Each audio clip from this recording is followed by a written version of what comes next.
Hello friends, आज हम पढ़ते हैं संख्या पद्धति चैप्टर क्लास 9th का। फ्रेंड्स, ये क्लास 9th का मैथ का पहला चैप्टर है। इसको अपन क्लियर करेंगे। तो सबसे पहले इसमें अपन बेसिक देख लेते हैं, प्राकृतिक संख्याएं। ठीक है, तो अपन देखेंगे पहले प्राकृतिक संख्याएं किसे कहते हैं। प्राकृतिक संख्याएं, प्राकृतिक, इनको हम इंग्लिश में कहते हैं नेचुरल नंबर।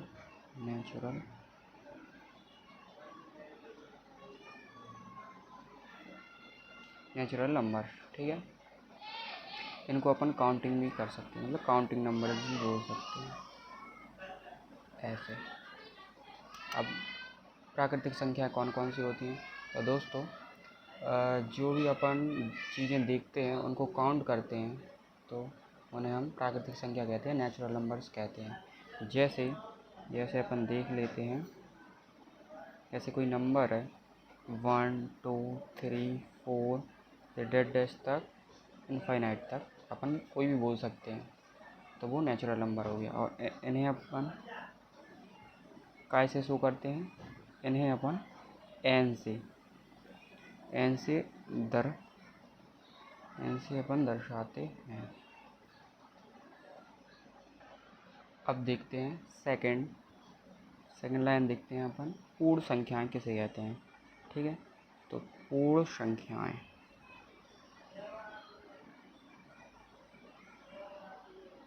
ठीक है, पूर्ण संख्या, इनको अपन इंग्लिश में कहते हैं होल नंबर्स। होल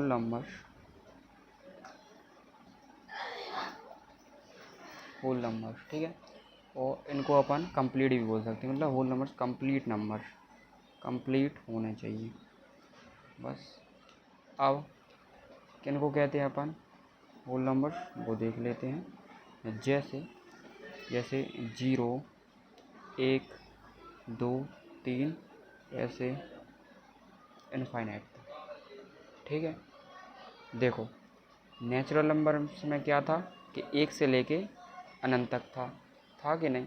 अब इसमें क्या है कि इसमें अपन को 0 और ऐड कर देना है, तो वो पूर्ण संख्या है, होल नंबर्स बन जाएंगे। ठीक है, और इसे W से प्रदर्शित करते हैं। इसे काय से शो करते हैं? W से दर्शाया जाता है। ठीक है, दर्शाया जाता है। अब तीसरा पॉइंट देख लेते हैं। तीसरा पॉइंट है पूर्णांक संख्याएं। ठीक है ना, तीसरा पॉइंट पूर्णांक संख्याएं, इनको अपन इंग्लिश में क्या बोलते हैं? Integers numbers. ठीक है, इंटीजर्स, ठीक है, इंटीजर्स नंबर्स।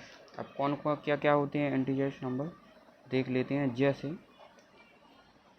जैसे माइनस अनंत से स्टार्ट होते हैं।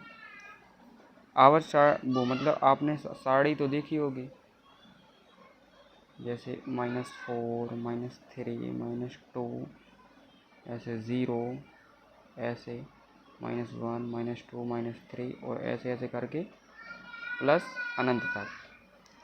ठीक है, तो ये सारे पूर्णांक हो गए। ठीक है, और इसे Z से दर्शाया जाता है।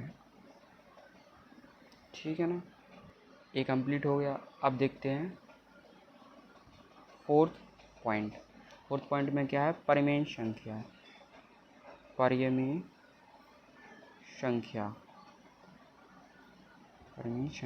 ठीक है, इनको इंग्लिश में बोलते हैं रेशनल नंबर्स।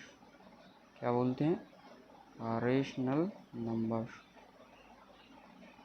ठीक है, और इन्हें काय से दर्शाया जाता है? Q से। ठीक है, यहाँ देख लेंगे Q से। अब क्या क्या होते हैं, किनको कहते हैं परिमेय संख्याएं? तो वो संख्याएं, ऐसे लिख के बताते हैं, तो वो संख्या जिसे P/Q के रूप में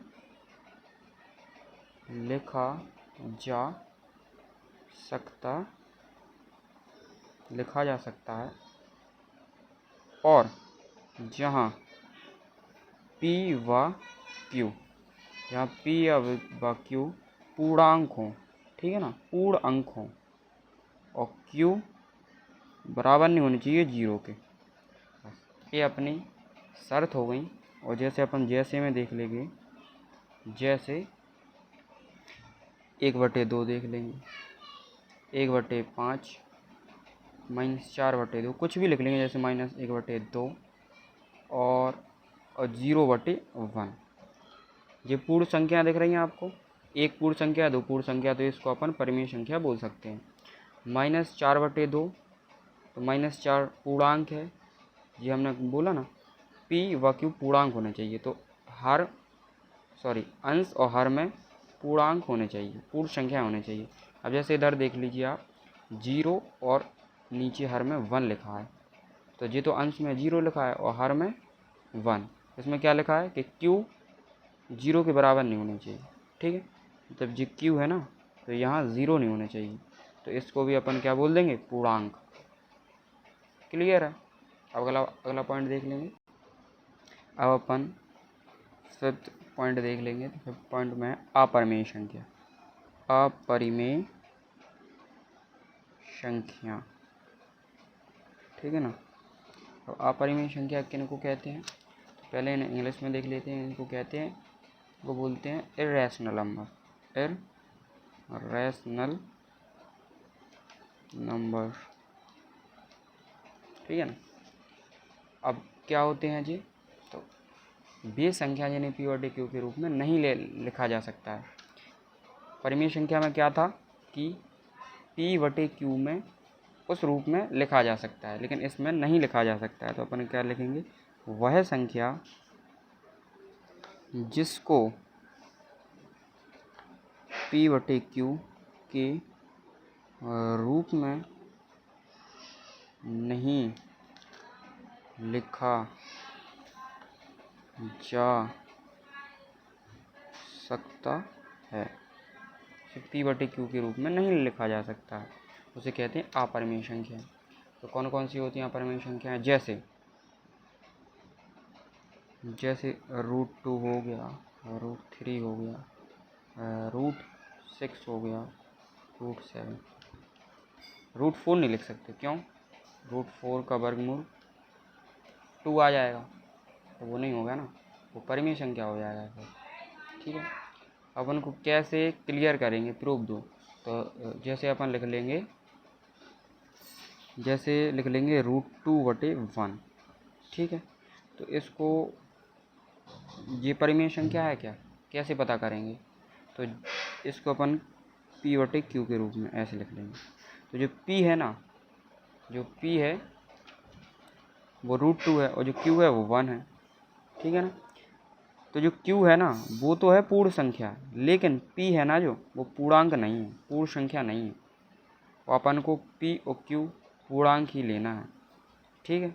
जब ये दोनों पूर्णांक होंगे तभी परिमेय संख्या होगा, और इसमें P पूर्णांक नहीं है, तो ये परिमेय संख्या नहीं होगा, क्या होगा, अपरिमेय संख्या होगा। बस ये प्रूफ हो गया अपना, बस क्लियर है।